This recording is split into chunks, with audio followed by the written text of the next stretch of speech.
In 2025, FIFA introduced a new chapter in world football, the first ever 32-team Club World Cup.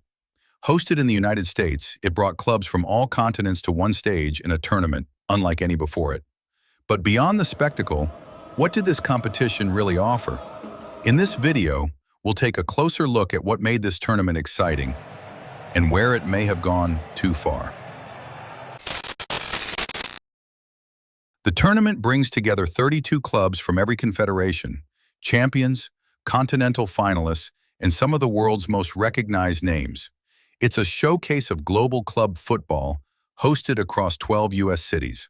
From Real Madrid to Al Ahly, Manchester City to Urawa Reds, the tournament puts giants and underdogs side by side. But behind the spectacle, some big questions are still there.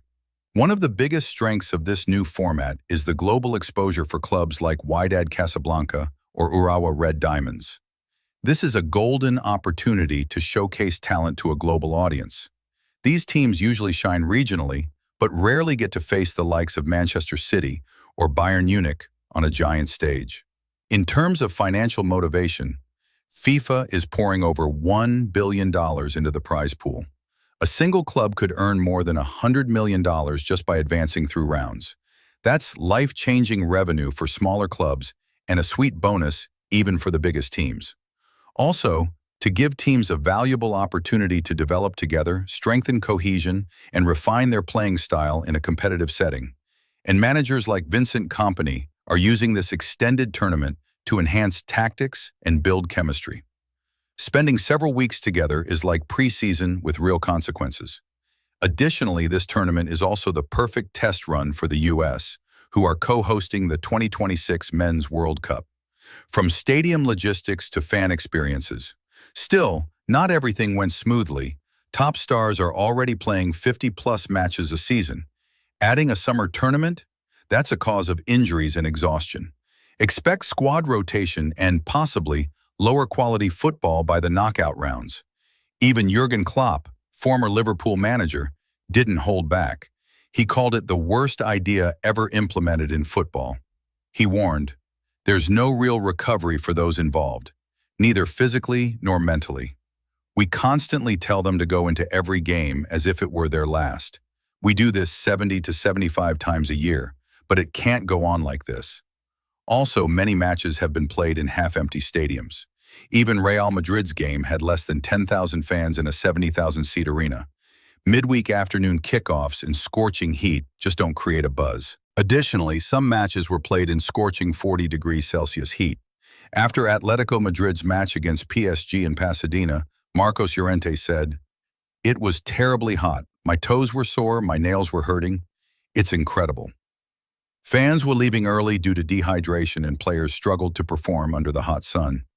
Combined with tight travel schedules across 12 cities, it's not just tough on fans, it's brutal for the athletes.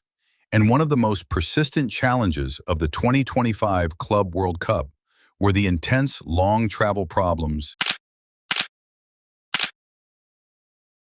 and bad pitch conditions, both of which had a real impact on the competition's quality. Teams often had to travel thousands of kilometers between host cities, moving from Dallas to Atlanta, Seattle to Charlotte, and others, with tight schedules that left little room for rest or training. But the issues didn't stop there. Many of the stadiums, originally designed for NFL games, featured temporary grass laid over artificial turf, and that setup caused problems.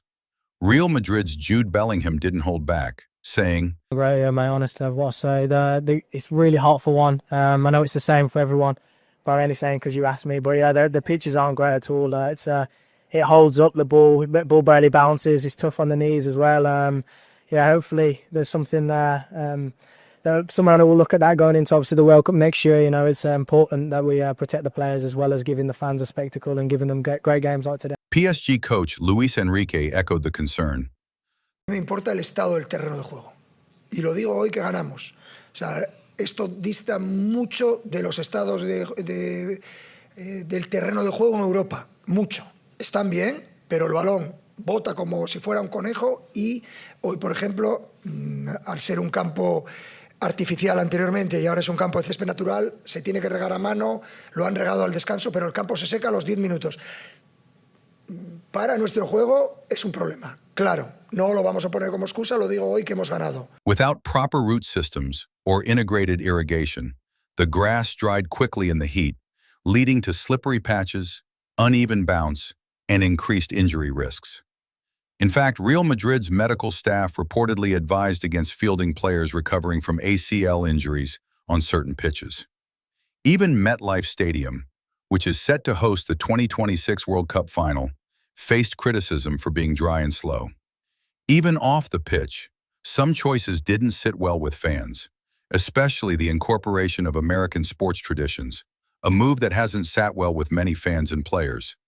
From NFL-style pre-game hype shows to over-the-top halftime entertainment, some felt the atmosphere lost touch with the sport's roots. In several matches, music blared during stoppages, and stadium announcers adopted a tone more common in basketball or American football, which disrupted the rhythm and the atmosphere that football fans are used to. On top of that, extreme weather made things even tougher. Several matches were suspended for long periods due to storms, with some delays lasting nearly 2 hours. This disrupted the rhythm of games and raised concerns about the tournament's planning. Chelsea coach Enzo Maresca has especially expressed his frustration after his team's match against Benfica was suspended in the 86th minute. I think for me personally it's not football. It's already 7, 8, 9 games that they suspended here. I think it's a joke, to be honest. It's not football. I'm talking as a manager, because when you are 2 hours inside and you try to keep them in the game, but for 2 hours, they are speaking with the family outside for safety reason. They are eating something, they are playing, they are laughing. How you can keep them 2 hours inside focus? It's a joke. I can understand that for security reason, you have to suspend the game. But if you suspend 7, 8 games, that means that probably is not the right place to do this competition. So what do you think? Is this tournament a big step forward or a warning sign for the future of football?